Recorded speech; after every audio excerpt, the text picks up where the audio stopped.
اگر از طریق برنامه ویژه دولت فدرال کانادا ورک پرمیت یا همون مجوز شغلی دریافت کردین یا در اندیشه دریافت این مجوز هستین، این ویدئویی برای شماست. اگر یکی از اعضای نزدیک خانواده، یکی از دوستانتون این ورک پرمیت رو دریافت کرده یا دنبال دریافت اونه و از شما مشاورت و حمایت فکری میخواد، ازتون سوالاتی داره، باز هم این ویدئویی برای شماست. حتی اگر شما از طریق برنامه‌های مهاجرتی PR دریافت کردین و تازه وارد هستین در کانادا، باز همین ویدیو میتونه نکاتی داشته باشه که برای کاریابی شما مفید باشه. سلام، من مجید بستامی، کریر کوچ هستم و در این ویدیو که یه مقداری طولانی تر از ویدیوهای معمول خواهد بود، میخوام توضیح بدم که گام بعدی بعد از دریافت ورک پرمیت چه میتونه باشه. امیدوارم این ویدیو رو تا به پایان دنبال کنید و اطلاعاتی داشته باشه که به کارتون بیاد. در خلال یک سال اخیر دوستان زیادی به من مراجعه کردن. حالا بعضی از اونها این مسئله خودشون بوده، بعضی هم دوستانی هستن که چه بسا سال‌هاست در کانادا زندگی میکنن، اما یه عضو خانواده دوست نزدیکشون، دوست صمیمیشون به کانادا اومده و مسئله این گام دوم الان شده یک بحران جدی برای بسیاری از افراد. خب همه میدونن که میخوان کار پیدا کنن و تقریبا هم بحثشون بحث دریافت پیاره.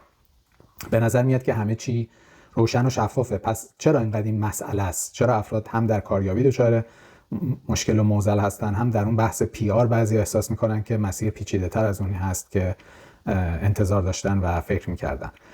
امیدوارم این ویدیو کمک بکنه که ما در واقع این مسیر رو، این رودمپ رو بهتر بتونیم ترسیم کنیم. بخشی از مشکل من فکر میکنم در همین هدف گذاریه. بذارید یه گام برگردیم عقب، هدف‌ها رو با هم مرور کنیم، ببینیم که فقط همون یه هدف رو میتونیم داشته باشیم. خب مشخصه که هدفی که اکثر افراد، چه بسا بگیم همه افراد حداقل آرزوش میکنن، بحث پیاره، بحث این که بتونن اقامت دائم کانادا رو داشته باشن، ولی اینکه خوان برگردن ایران ولی این امکان براشون باشه. پس این یه هدفه، اینو میذاریم کنار. هدف دیگه متصور این است که ما میخوایم این ورک پرمیتمون رو تمدید کنیم. یعنی الان یه ورک پرمیت 3 ساله داریم، میخوایم ببینیم شرایطمون چجوری باید پیش بره که بعد از این 3 سال بتونیم حتما دوباره ورک پرمیت بگیریم. البته بعد از این 3 سال بعیده که دیگه این پروگرام ویژه و اینا باشه.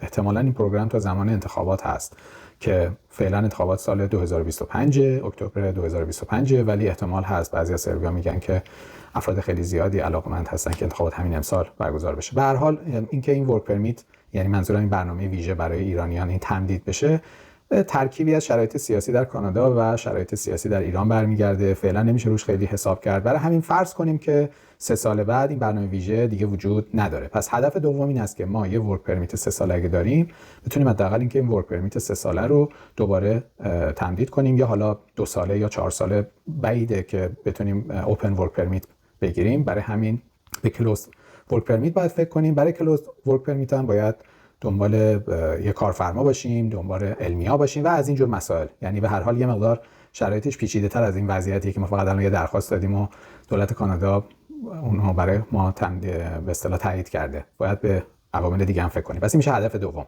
تمدید ورک پرمیت، یعنی گرفتن مجدد ورک پرمیت برای مدتی.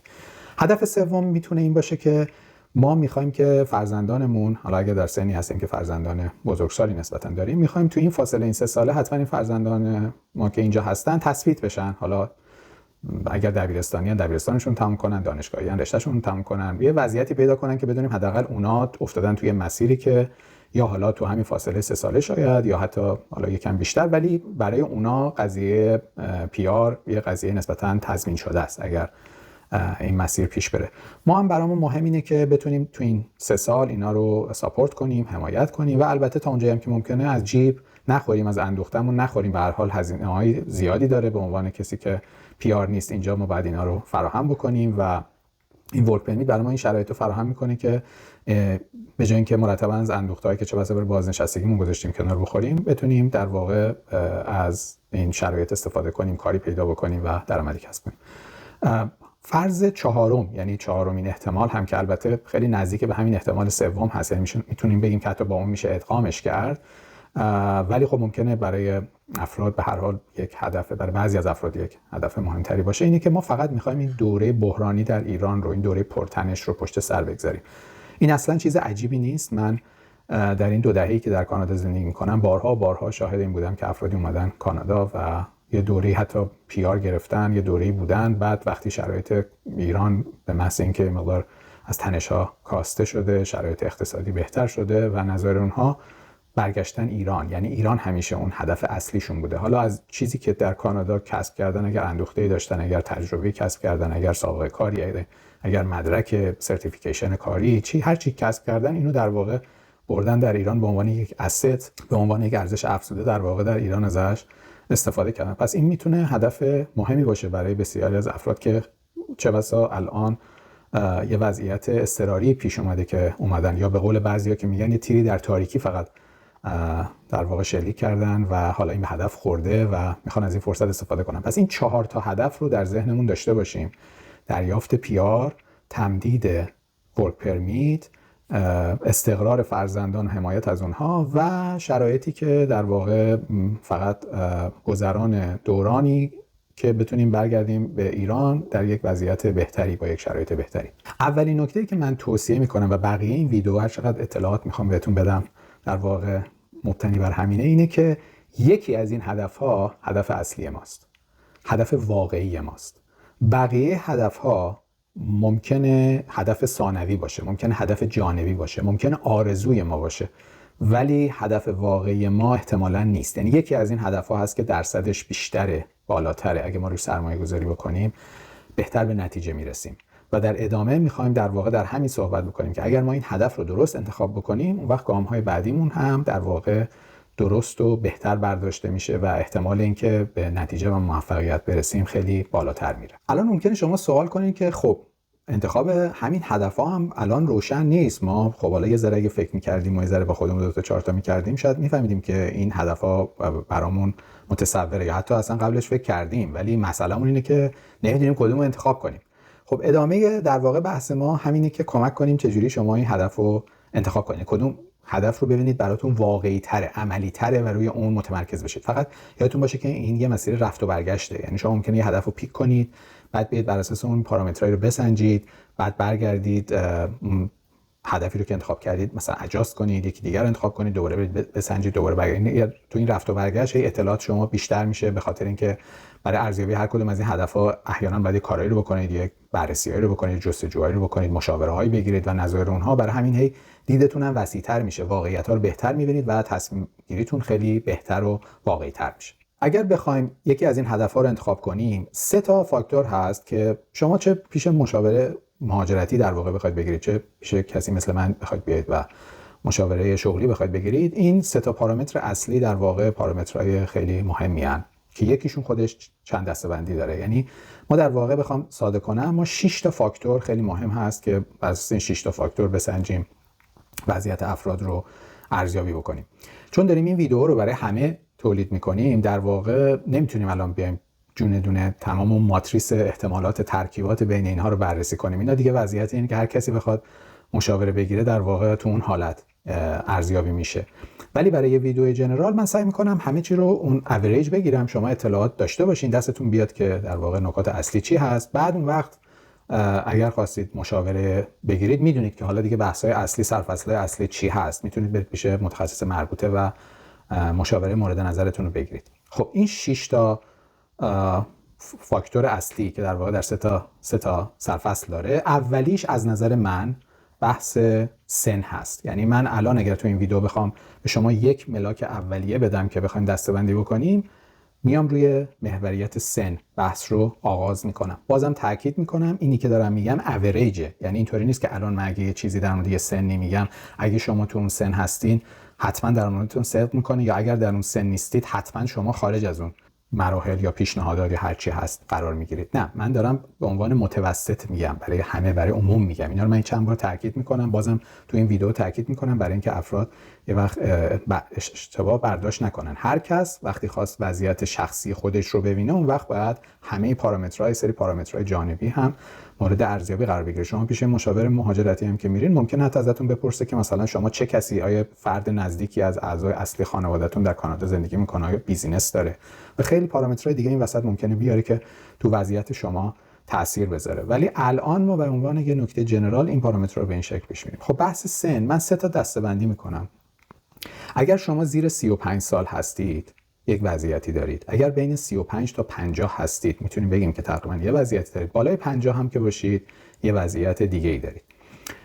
اینا هم طیفیه. یعنی مثلا وقتی میگیم زیر 35، خب مشخصه وقتی شما میایین مثلا بین 30 تا 35 قرار میگیرین خیلی به طیف بالاترتون نزدیکید. یا وقتی توی اون طیف 35 تا 50 هستید، وقتی شما بین 35 تا 40 هستید شرایطتون به طیف پایینترتون نزدیکتره. برعکس بین 45 تا 50 هستید به طیف بالاترتون نزدیکه و همینطور تو اون طیف 50 به بالا هم که هستید، مثلا اگر از 60 رد بشید خب خیلی وضعیت فرق میکنه. بین 55 تا 60 که هستین باز وضعیت خیلی فرق میکنه با موقعی که بین 50 تا 55 هستید. اینا همه طیفیه. اینجا باید اینم توجه داشته باشیم که منظور من اینجا از این دسته‌بندی فقط ملاک‌های برای بحث‌های مهاجرت نیست.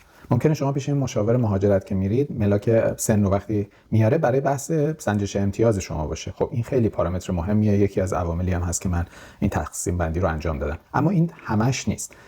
مسئله نگاه بازار کار به سنین مختلف هم هست. من یه سلسله مقالاتی روی وبسایتمون داشتم تحت عنوان مهاجرت در میان سالی. اگر علاقه‌مند بودید اون سلسله مقالات رو مطالعه بفرمایید. یکیش اصلا درباره خود نگاه بازار کار به بحث سن هست برای میان سالان. منظورم اینجا حالا هم هولوش 45 تا 55 حدود سنین هست. خب پس بحث‌های بازار کاری هم در این تفکیک سنی مهمه. بحث انطباق پذیری هم مهمه.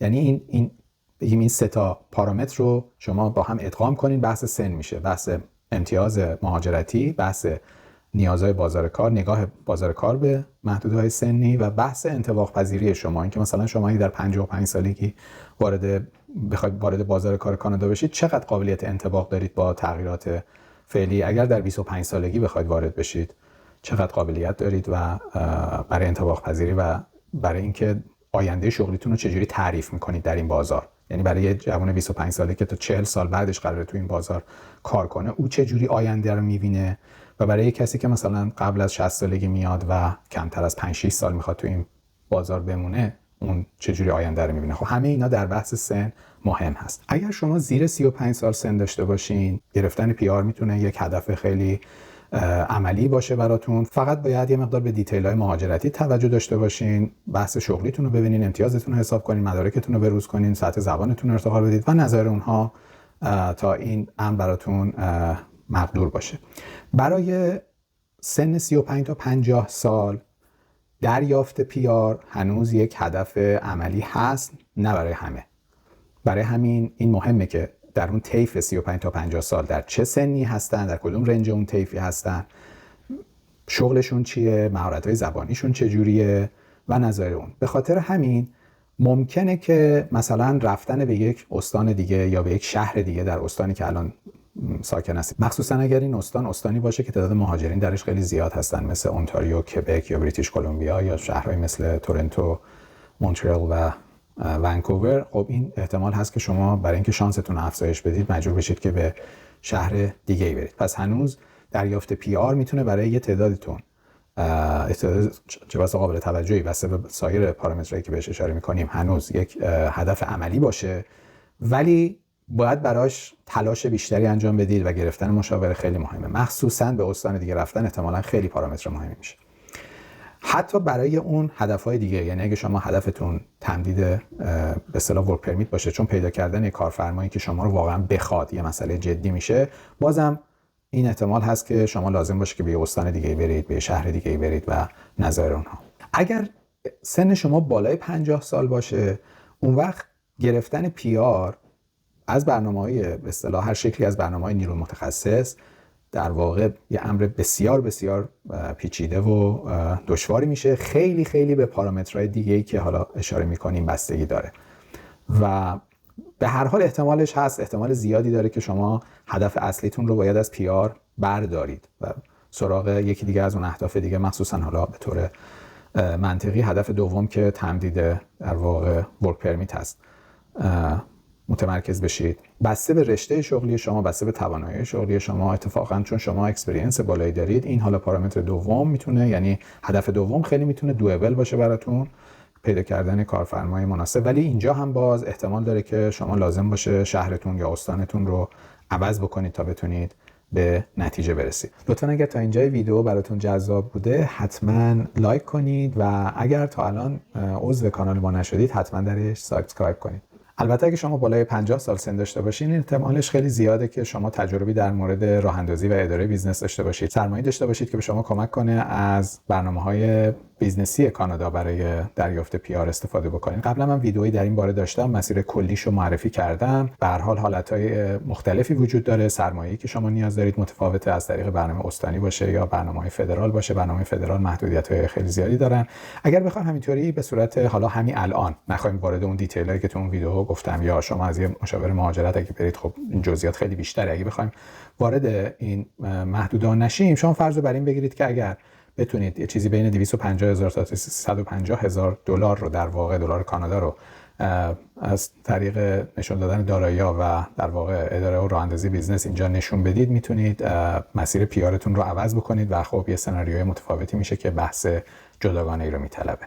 پس ببینیم که تا اینجا تو این مرحله ما این بحث رو مطرح کردیم که اگر شما زیر 35 سال سن داشته باشید، به احتمال زیاد فرصت‌های خیلی زیادی برای PR دارید و احتمالاً نیازی به تغییر و جابجایی استانی یا شهری ندارید، مگر بسته به وضعیت شغلیتون که حالا در ادامه بحث میگیم. اگر بین 35 تا 50 سال باشید، بسته به شرایط دیگه، مهارت‌های زبانی، وضعیت بازار کار، میزان مهارت‌های شما، ممکنه برنامه‌های استانی کمک کنن که شما PR بگیرید. ممکن هم هست که هدف اصلیتون این باشه که تمرکز کنید روی به اصطلاح تمدید ورک پرمیت. اگر بالای 50 سال باشید، خیلی شرایطتون پیچیده‌تر میشه، عوامل دیگه نقششون خیلی مهم میشه، عواملی که در ادامه توضیح خواهیم داد، و اینکه بتونید روی PR تمرکز بکنید بستگی داره به اون پارامترهای دیگه، یا بستگی داره به اینکه شما بخواید از برنامه‌های استانی بیاید. به هر حال بالای 50 سال این احتمالش خیلی زیاده که تمرکز شما یا باید رو بحث امکان تمدید ورک پرمیت باشه، یا بحثتون، هدف اصلیتون حمایت از بچه‌ها و اون اهداف 3 و 4 که بیان کردیم باشه. معمولا اگر شما بخواید وارد مشاغل جنرال بشید، مشاغل با مینیمم پیمنت بشید و نظایر اونها، شما نیاز دارید که حداقل سطح زبانتون بین 4.5 تا 5 آیلتس عمومی باشه، و اگر زیر این باشه معمولا شما نمیتونید وارد مشاغلی بشید که به اصطلاح به زبان انگلیسی نیاز دارن. در حد ابتدایی منظورم هست، در حد مکالمه ساده، ارتباط برقرار کردن با فردی که اونم به هر حال به انگلیسی میخواد با شما ارتباط برقرار کنه. معمولا اگه شما زیر 4.5 5 باشید نمیتونید وارد این مشاغل بشید. خب نتیجهش این میشه که شما میایید سراغ اون مشاغلی که به زبان انگلیسی نیاز نداره، یعنی به زبانی که شما بلدید، حالا فارسی، یا احتمال داره بعضی از افراد مثلا ترکی، کردی و نظایر اونها هم بلد باشن. خب افرادی که معمولا سنشون یه مقدار بالاتره، الان اینطوری است در ایران که عموما آشناییشون با زبان محدودتره، کمتره. نسل جوان الان در ایران خیلی هاشون هستن که زبان انگلیسی رو در این حد که دیگه حالا 4.5 5 و بالاتر از اون رو راحت میتونن استفاده بکنن. افرادی که سنشون یه مقدار بیشتر هست، حتی از محدوده سنی 40 که رد میشیم، تعداد زیادی هستن که نمیتونن در واقع همین ساعت 4.5 5 رو هم داشته باشن. مشکلی که پیش میاد این هست که این افراد میان هجوم میارن به مشاغل کامیونیتی به اصطلاح ایرانیان.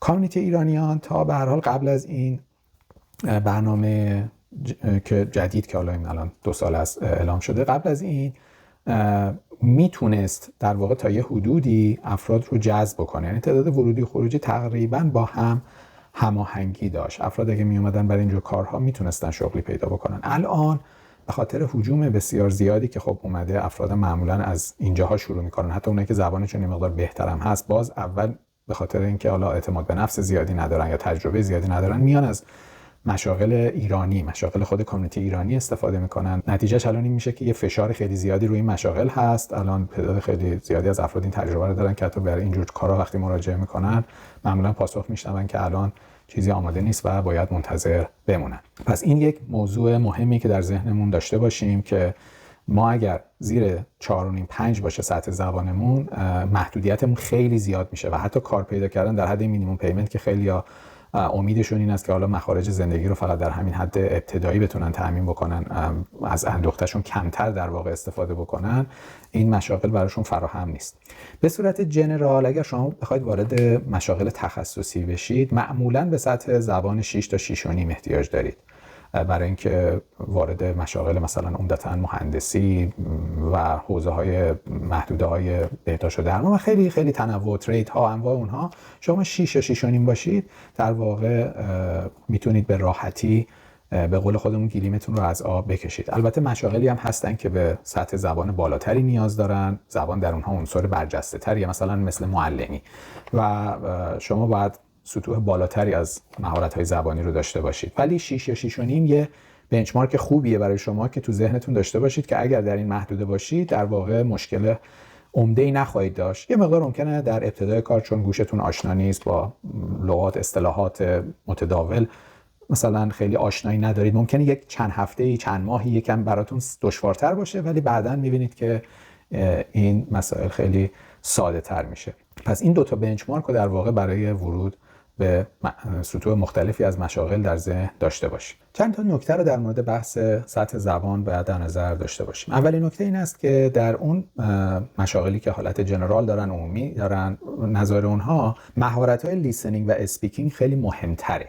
یعنی در اون سطوح پایین‌تر معمولاً این دوتا مهارت خیلی برجسته تره، خیلی بیشتر مورد نیازه، و برای همین اگه مثلا شما سطح متوسط زبانتون 5 هست ولی این 5 رو به خاطر مثلا اینکه ریدینگ شما خیلی خوبه به دست آوردید، از اون طرف مثلا اسپیکینگ شما خیلی پایینه، خب این میتونه مسئله ایجاد بکنه. یعنی علاوه بر اون متوسط زبان، اون که این دوتا مهارت سطحش بالاتر باشه، خب این مهمه. معمولا بعد از اون وقتی شما بیشتر در رشته‌های تخصصی تر بالا پیش میرید، اونجاها خب مهارت‌هایی مثل ریدینگ، حتی رایتینگ در بعضی از تخصص‌ها خیلی مهمتر میشن که حالا بحثش جداگانه است و نمیخوایم بپردازیم. نکته دیگه‌ای که باید در نظر داشته باشیم اینه که برای خیلی از مشاغل کسی از شما در کانادا آزمون نمیگیره. یعنی وقتی من میگم 4.5 5 اینجوری نیست که مثلا حالا شما فکر کنین یه جایی از شما میرین یه تست زبانی میدین. نه، آره، بعضی از مشاغل هستن، بعضی از کارفرماها هستن، از افراد ممکنه آزمون‌هایی بگیرن. در بعضی از مشاغل ممکنه به شما بگن که مثلا لینک سطح فلان رو باید حتما داشته باشین تا بتونید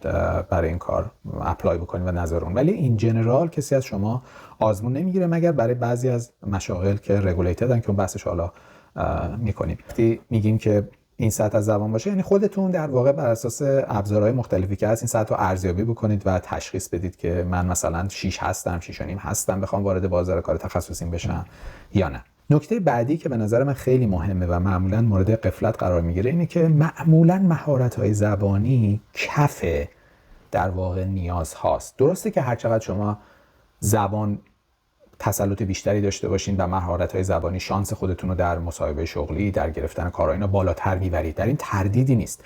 ولی همیشه بعد از اینکه شما این کف رو رد بکنین، پارامترهای دیگه‌ای هستن که اون پارامترها مهمتر از زبانن. منظور من این است که اینقدر بر مقوله زبان اونقدر تاکید نکنید که یه مانعی بشه برای شما. شما گولتون باید این باشه که از اون مینیمم، از اون کفه سعی کنید بیاید بالاتر، ولی چشمتون باید به اون نکات دیگه‌ای باشه. من تجربه‌ای براتون بگم. من همین چند هفته پیش برای یه تستی، برای در واقع آزمایش پزشکی رفته بودم به یه مرکزی که یک فردی که از آسیای شرقی بود ایشون کار رو انجام میداد. من به جرئت میتونم بگم که برای این فرد بسیار دشوار بود که بخواد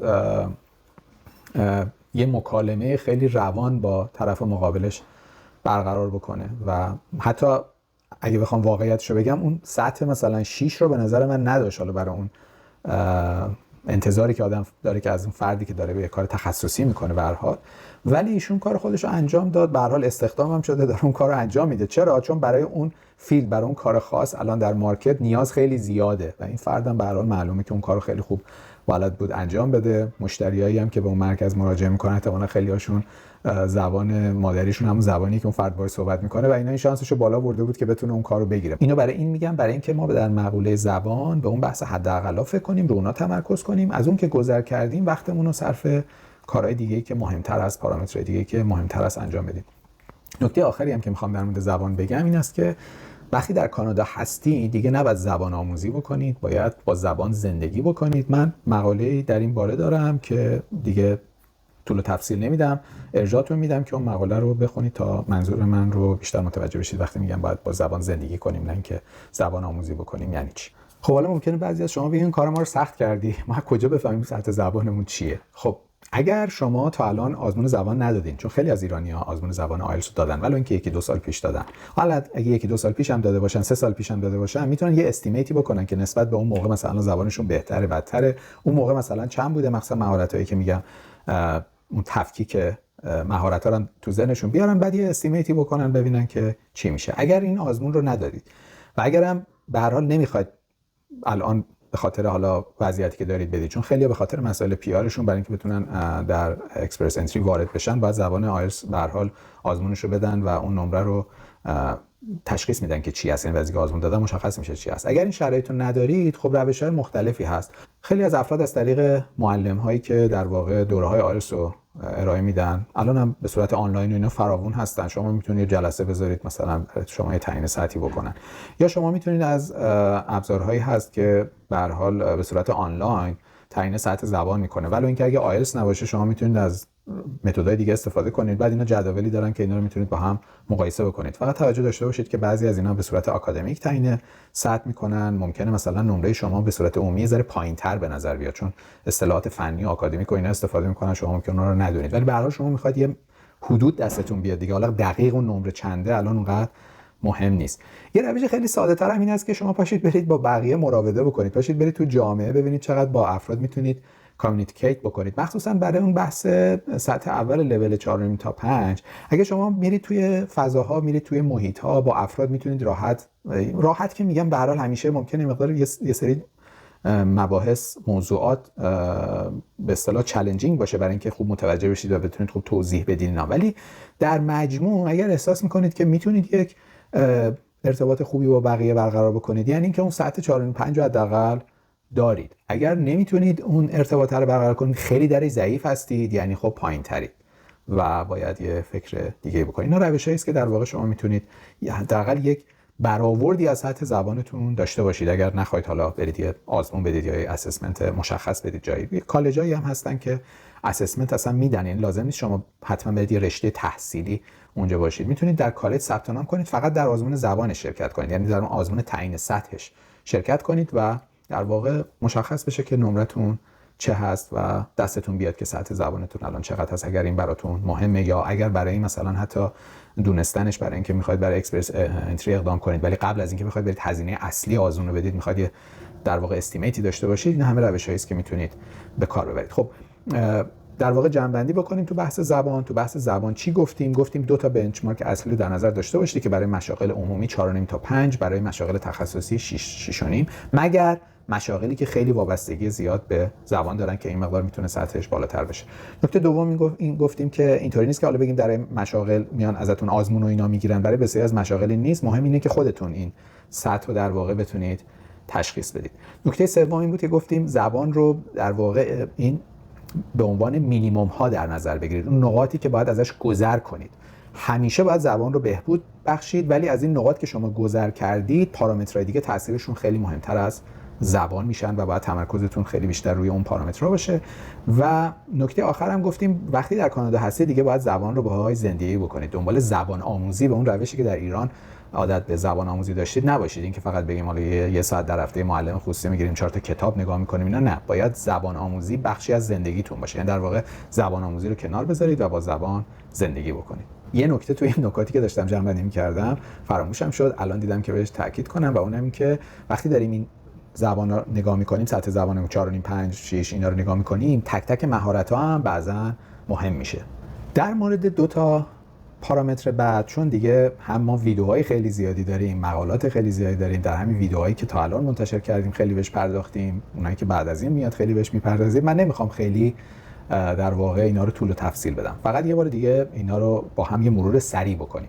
پارامتر اول تو بحث بازار کار این هست که این شغلی که شما تجربه ازش دارید و خودتون رو باهاش معرفی میکنید، این چقدر در بازار کار کانادا اهمیت داره. هر چقدر اهمیت این بیشتر باشه، شانس شما هم برای مقوله PR میره بالا، هم برای بحث تمدید ورک پرمیت میره بالا و هم نظایر اون. حتی چه بسا ممکنه شما سنتون سنین بالاتر باشید ولی به خاطر همین نیاز شدید ممکنه شما شانس داشته باشید حتی در مقوله مثل PR. چجوری این شانس رو داشته باشید؟ مثلا این رشته جزء رشته‌های های دیمند توی استان‌ها باشه و شما برید در واقع از اون طریق اقدام بکنید و مشمول PR بشید. پس این یه موضوعیه که میتونه خیلی خیلی مهم باشه، بحث اهمیت چیزی که نیاز بازار کار کاناداست. نکته دوم این است که شما چقدر در این رشته در واقع سطح مهارتاتون خیلی بالاست. این نکته خیلی مهمیه، چون بعضی از افراد هستن گاهی موقع‌ها، مثلا فرض کنید شما در فیلد مهندسی هستین و 10 سال پیش هم مهندس قابلی بودید توی مقوله‌های مهندسی، ولی الان مثلا 3-4 ساله که دیگه بحث‌های مهندسی، هنوز تو فیلد مهندسی هستید، تو شرکت چه می‌دونم مشاوران مهندس فلان کار می‌کنید، ولی شیفت پیدا کردید به بحث‌های مدیریتی، به بحث‌هایی که حالا دیگه خیلی درگیر کار جزئیات کاری که ما مهندس رو باهاش میشناسیم نیستید. خب این همه میتونه تاثیر بذاره. پس فقط مهم این نیست که اون مقوله چقدر مورد نیاز بازار کار کانادا است، مهم اینه که شما در اون چیزی که نیاز بازار کار کانادا است چقدر اونو تأمین میکنید. هر دوتا اینا رو شما باید ازش شناخت روشنی پیدا بکنید.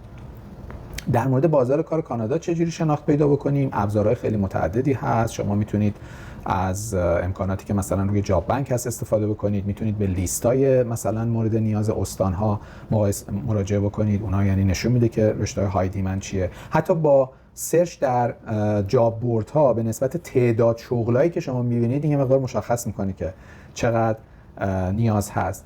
گفتگو با ایجنت‌های کاریابی، ما وبینارهایی داشتیم در مورد ایجنت‌های کاریابی. یکی از ریسورس‌های ما روی سایتمون لیست ایجنت‌های کاریابی که مرتب سعی می‌کنیم هر 6 ماه یه بار در واقع لیست‌های جدیدی اضافه کنیم یا لیست‌های قبلی رو آپدیت بکنیم. اگر شما بتونید ایجنت‌های کاریابی رو شناسایی بکنید در منطقه خودتون و از طریق اونها بتونید فالو کردن اونها روی لینکدین اطلاعات کسب بکنید، اونها معمولاً به اصطلاح سورس بسیار خوبی هستن برای اینکه الان دیمند تو چه رشته‌هایی بسیار بالاتره و میتونن به شما در این زمینه‌ها کمک کنن. به هر حال ابزارهای متعددی هست و البته از یکی از اون ابزار همین مشاوره با یک کریر کوچ هست که در واقع میتونه بهتون کمک کنه که این اطلاعات رو کسب بکنید یا شناسایی بکنید اون فیلدهایی که ممکنه یک کمی فاصله داشته باشن با شما، ولی شما میتونید سریعتر درشون در واقع بیاید ادغام بشید و اون فیلدها خیلی دیمند بالایی داشته باشن. به هر حال هر چقدر دیمند یک کاری در کانادا بیشتر باشه، شانس شما برای اینکه بتونید بین اون گولا در واقع انتخاب‌های اصلی خودتون رو انتخاب کنید، نه که مجبور بشید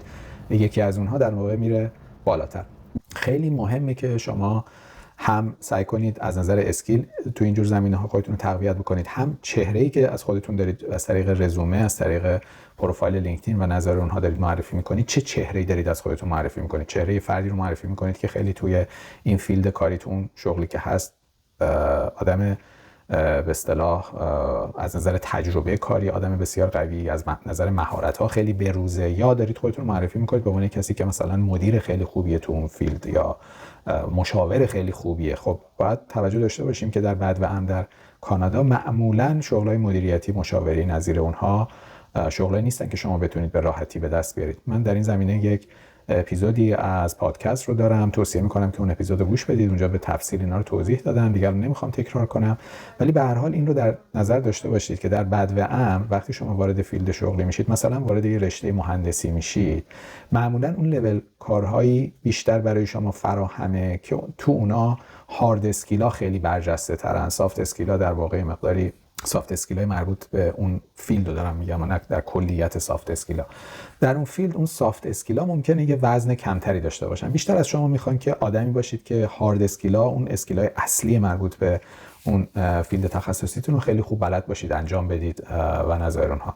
وقتی در اون فیلد تجربه کسب میکنید میرید بالاتر، اون وقت سافت اسکیلا مهمتر میشن. اون وقت چیزایی مثل مدیریت گروه مهم میشه، برنامه‌ریزی مهم میشه، بودجه بندی مهم میشه، خیلی نکات دیگه مهم میشه که به هر حال اون اکسپریانس گذشته شما میتونه حالا کمک کنه، ولی در بعد و ام خیلی سخته که شما شغلی پیدا بکنید که حالا اینجور موارد درش برجسته تر باشه. پس این رو در نظر داشته باشید، هم در واقع آپدیت کردن توانایی خودتون در اون مشاغلی که در مورد نیاز کانادا هست، هم در اینکه چه تصویری شما دارید از طریق رزومه و پروفایل لینکدین و نظایر اون در واقع ارائه میدید.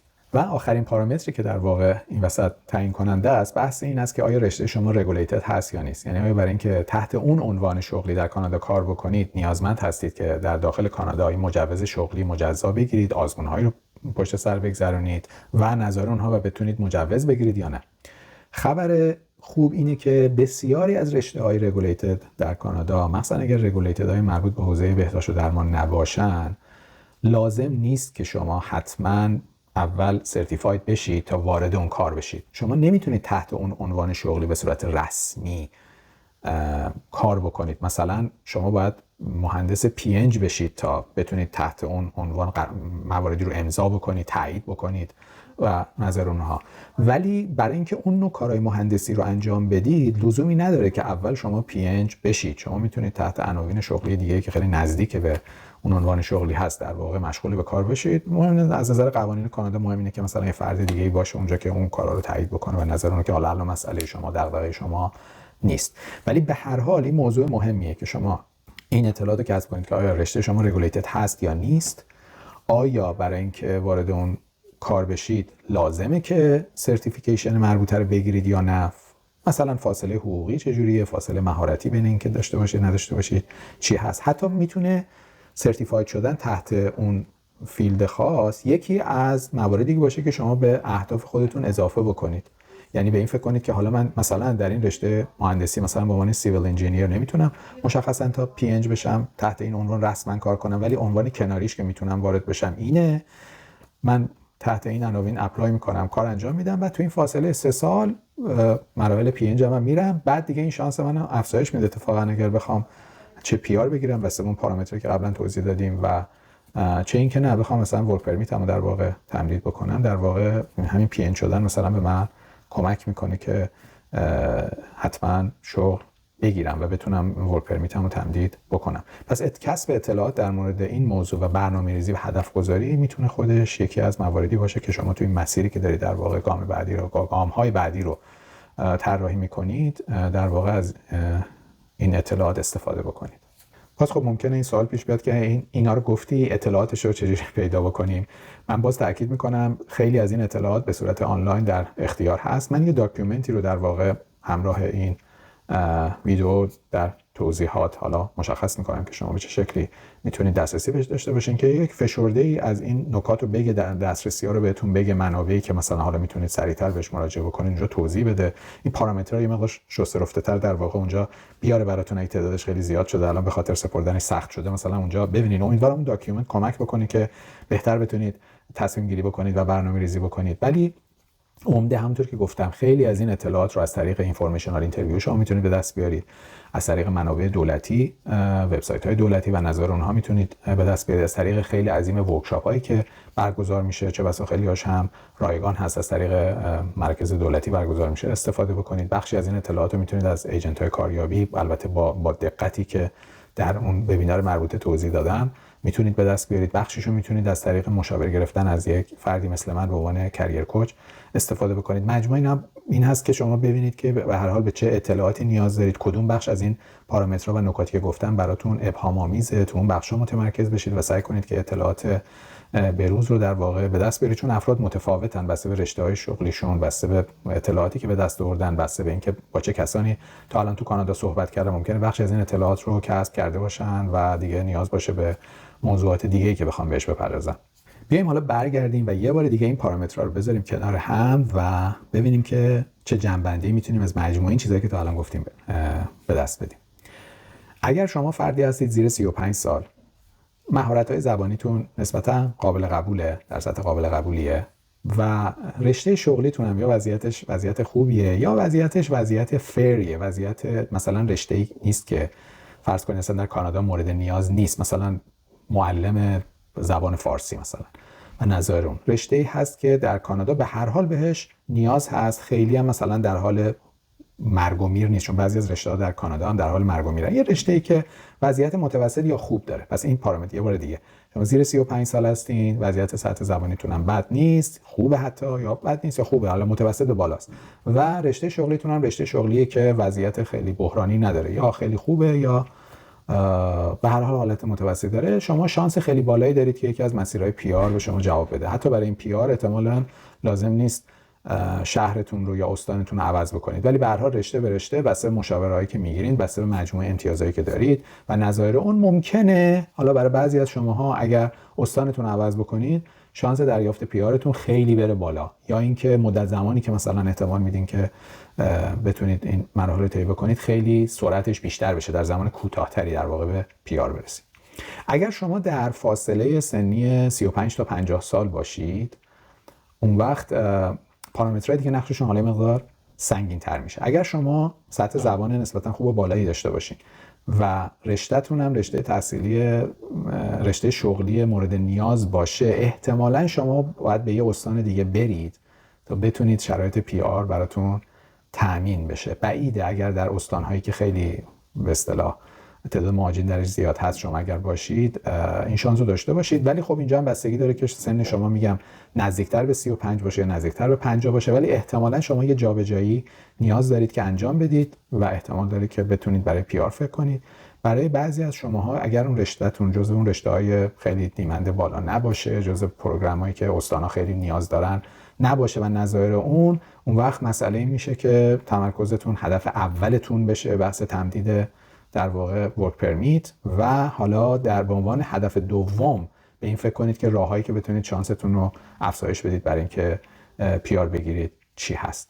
اگر شما بالای 50 سال سن داشته باشید اون وقت به احتمال خیلی زیاد شرایطی که بتونید پی آر بگیرید شرایط خیلی محدودتری هست. باز اینجا به پارامترهای دیگه برمیگرده، پارامترهای دیگه مهمن، ولی احتمال زیاد داره که شما هدف اولتون این باشه که سعی کنید شرایط ورک پرمیتتون رو بهبود ببخشید. چه بسا اگر اون هدف رو محور اصلی قرار بدید شرایط پی آر هم براتون بهتر فراهم بشه تا اینکه گولتون رو بخواید بذارید رو گرفتن پی آر و هم امکان پی آرتون خیلی محدود باشه، هم به خاطر اینکه خیلی رو اون تمرکز کردید به کارهایی نپردازید که شانس شما رو برای گرفتن ورک پرمیت افزایش بده، تمدید ورک پرمیت افزایش بده.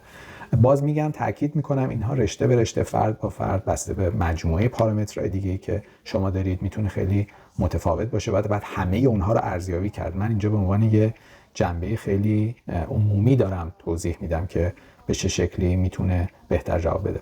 چیزی که در مورد این وضعیت شما اگر بالای 50-55 سال سن داشته باشید خیلی میتونه موثر باشه، شرایطی مثل مهارت‌های زبانی. اگر شما مهارت‌های زبانی خیلی بالایی داشته باشید یا رشته‌تون از رشته‌هایی باشه که خیلی دیمند بالایی داشته باشه، نیاز بهش خیلی بالا باشه و این همه اینا میتونه وقت کمک بکنه که شما حتی به پی آر هم توجه بکنید، یا اینکه همونطور که گفتم اصلا مسیر رو عوض بکنید. حالا ممکنه عوض کردن این مسیر همین الان فراهم نباشه، ممکنه نیاز باشه که شما یک سالی مثلا به هر حال شرایط رو سبک سنگین کنید، ارزیابی‌ها رو انجام بدید، بعد به این جنبندی برسید در خلال این یک سال به این جنبندی برسید که مثلا از یکی از برنامه‌های بیزنسی در واقع استفاده بکنید و برای پی آر اقدام بکنید. حالا اگر وضعیت زبانی شما اصلا خوب نیست، خیلی این همه این چیزایی که گفتیم خیلی میتونه تحت تاثیر قرار بده. چون یادمون باشه که گفتیم زبان حالت بنچمارکی داره، یعنی شما زیر 35 سال هم که باشین اگه زبانتون خیلی بد باشه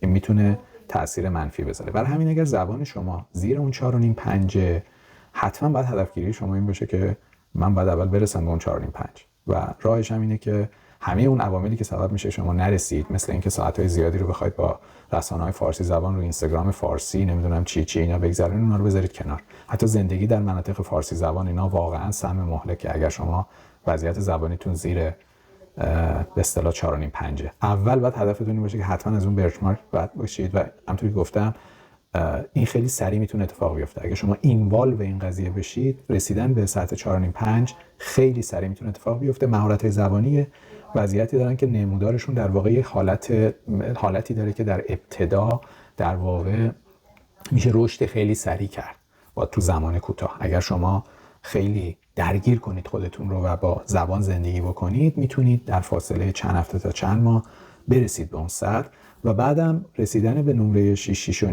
دشوار نیست. میشه اگر شما حتی سطح پایینی از زبان داشته باشید میشه تا هولوش یک سال بهش رسید. خب حالا اگر شما وضعیت شغلیتون یه جوری، یعنی اون شغل که درش کار کردید یه شغلیه که مورد نیاز کانادا نیست، یعنی جزو رشته‌های خیلی با های دیمند نیست، با جابجا شدن و اینا هم مسئله حل نمیشه. یعنی شما دیدید استان‌های دیگه هم برید، شهرهای دیگه هم برید، این کمک زیادی در واقع نمیکنه. اون کاراکتر شغل شما، اون تجربه‌ای که کسب کردین اون جوریه که به هر حال به نیاز کانادا نمیخوره.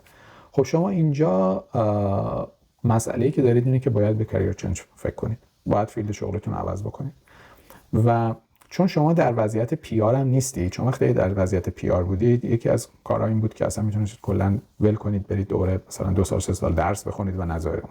چون شما الان ورک پرمیت دارید و اینکه چه جوری درس بخونید، اگر بخواید درس بخونید میتونه تاثیر بذاره رو وضعیت ورک پرمیتتون. برای همین این مقوله تغییر فیلد شغلی مقدار مقوله حساس تری میشه. من توصیه‌ام اینه که حتما با افراد متخصص، از جمله متخصص مثل کریر کوچا، حتما مشاوره بگیرید، ازشون صحبت بکنید. قبل از این با صحبت این و اون و خواهر و برادر و دایی و عمه و من اینجوری کردم، برادرم اونجوری کرده و این اینجوری میگه و اون اونجوری و اینطوری واقعا پیش نرید، چون احتمال داره که انتخابی که میکنید خیلی انتخابی باشه که به اصطلاح هزینه فقط براتون بتراشه به جای اینکه کمک بکنه بهتون.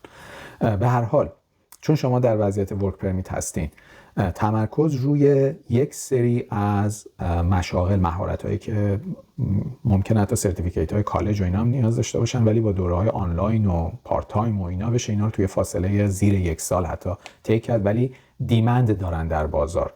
میشه رو اونا تمرکز کرد بسته به این که شما حالا بک‌گراندتون چی باشه. میشه به این نوع رشته‌ها فکر کرد. میشه حتی به رشته‌هایی فکر کرد که خیلی تخصص کالجی و اینا هم نمیخواد، مثلا رانندگی تراک و اینا.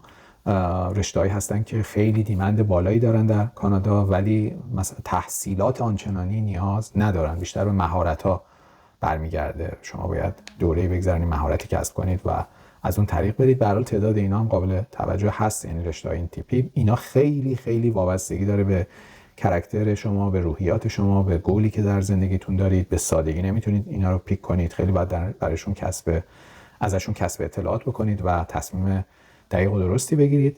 و برای همین باز اینا هم تاکید میکنم که مشاوره خیلی مهم هست. و شما در بحث کریر چنج خیلی هم باید توجه بکنید که با اینکه فقط برید مشاغل جنرال بگذرونید این اتفاق حل نمیشه. یعنی فکر نکنید اگه مثلا من الان همینطور درگیر حتی کار فول تایم کشیری جایی بگیرم این مسئله هم حل میشه. اینا برمیگرده به اون گولا. اگه گول شما گرفتن پیاره یا اگه گول شما این هست که بتونید این ورک پرمیتتون رو تمدید بکنید، باید برای این قضیه فکری بکنید. الان ممکنه به خاطر حل مسائل مالی زندگی و اینا، برای اینکه از اون اندوختتون خیلی مصرف نکنید، خود درگیر این کارا بشید، یه 6 ماه 9 ماه یه مدتی به هر حال گذران کنید، ولی باید برای رسیدن به اون اهدافی که در ابتدای بحث صحبت کردم حتما برنامه‌ریزی مشخصی داشته باشید و بر اساس اون برنامه عمل بکنید.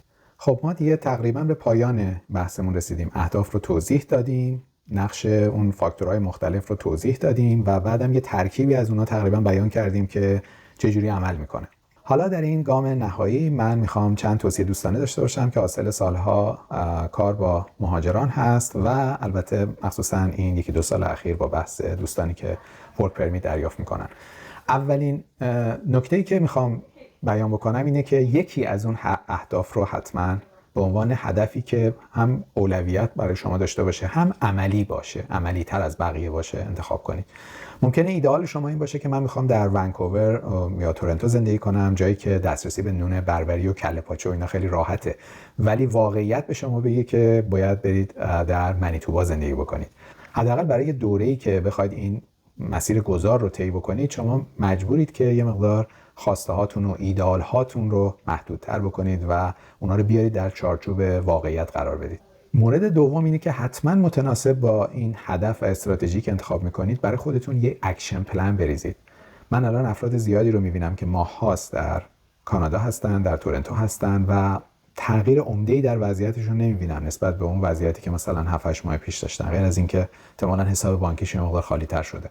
عمده اینها به خاطر این است که دقیقاً برای خودمون مشخص نمی‌کنیم استپای ما چی هست و زمان براش مشخص کنیم چه کارهایی رو می‌خوایم انجام بدیم برای اینکه به هدفمون برسیم، کی قراره اِوالوییت بکنیم که آیا رسیدیم نرسیدیم، چقدر پیش رفتیم، مشکلمون چی بوده. پس طراحی یک اکشن پلن مخصوصاً برای سال اول بسیار بسیار مهمه و من توصیه جدی دارم که این رو جزو اولویت‌های خودتون قرار بدید. توصیه سوم من این هست که تا زمانی که یه مقدار استقرار پیدا نکردید، یه مقدار تکلیف این برنامه هاتون روشن نشده و وارد اون مسیری که طراحی کرده بودید نشدید، دست به تصمیمات بزرگ، اقدامات پرهزینه نزنید. یعنی حتی چه بسا برای بعضی از افراد خرید ماشین شخصی هم الان یه چیزی باشه که باید دست نگه دارن، چه برسه به خرید خونه که میبینم خیلی این روزا دنبالشن و اطلاعات کسب میکنن اینها.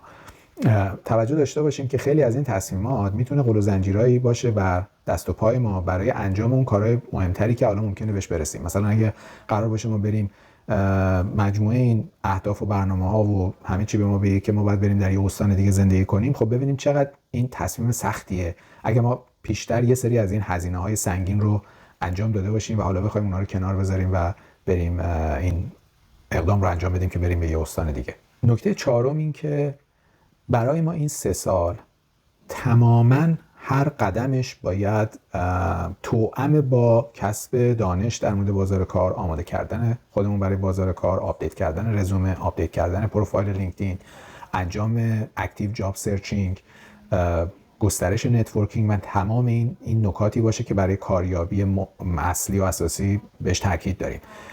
تو این 3 سال به احتمال خیلی زیاد ما نمیتونیم این روند رو متوقف کنیم، چون خیلی از ما خواهیم دید که مثلا استخدام در یک کار فول تایم در ابتدا راحت نیست. باید از مشاغل پارت تایم شروع کنیم، باید از کژوال شروع کنیم، باید قراردادی اقدام بکنیم. خب یعنی چی؟ یعنی ما باید همش مرتب آماده باشیم که بریم اپروچ کنیم به کارفرماهای دیگه وقتی قراردادمون تمام میشه یا وقتی میخوایم از یک کار پارت تایم بریم به کار فول تایم. باید رزوممون رو مرتب آپدیت کنیم. همه اینا یعنی چی؟ یعنی مهارت‌های کاریابی رو باید خیلی جدی یاد بگیریم، بهش بپردازیم و اصلا اینا رو دست کم نگیریم، چون دیگرانی هستن در بازار کار که این کارا رو بهتر از ما انجام میدن. چه بسا ممکنه مهارتاشون حتی به اندازه ما نباشه، ولی چون این کارا رو بهتر دارن انجام میدن اونا بهتر در واقع کاریابی میکنن و مشاغل بهتری رو میگیرن. پس این یه نکته ای است که حداقل در این 3 سال نباید بذاریم کنار تا موقعی که ما برسیم به یه وضعیت تثبیت شده که بدونیم مثلا این کار فول تایم با رقم به اصطلاح دستمزدی خوب اون چیزیه که الان در این لول کاری ما یه وضعیت تثبیت شده است و این چه بسا ممکنه 1 سال 2 سال 3 سال طول بکشه. و توصیه آخر هم این هست که دقت کنیم از چه کسانی مشورت میگیریم، در چه موردی مشورت میگیریم، چقدر این افراد صاحب هستن در موردی که ما داریم مشورت میگیریم. خیلی از اعضای خانواده ما، دوستان ما که سالها در کانادا زندگی کردن، اینا میتونن تو حوزه‌های متعددی به ما مشورت خیلی خوبی بدن.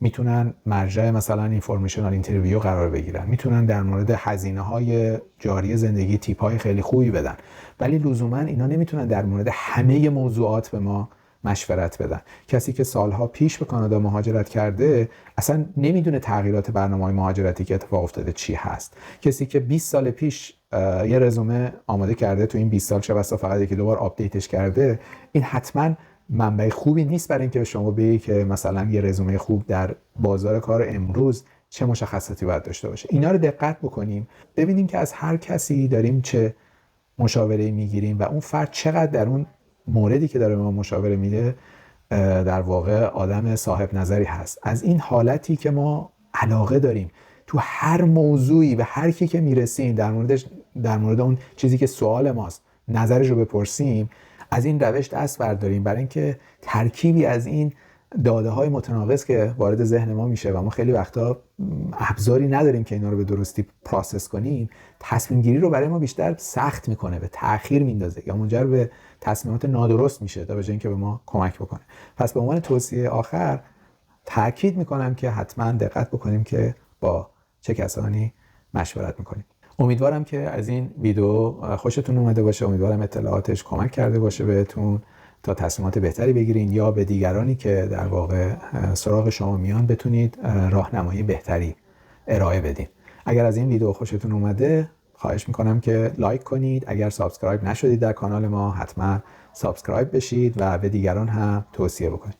اگر سوال یا ابهامی دارید، نکته‌ای دارید، لطفاً در کامنت ها بیان بکنید. اگر فکر میکنید که موارد دیگه‌ای هست که باید در این مجموعه توصیه ها باشه و من فراموش کردم، رو متذکر بشید در بخش کامنت ها و من حتما در برنامه‌های بعدی ازش استفاده میکنم. از اینکه تا پایان این ویدیو رو تماشا کردید از همگی سپاسگزارم.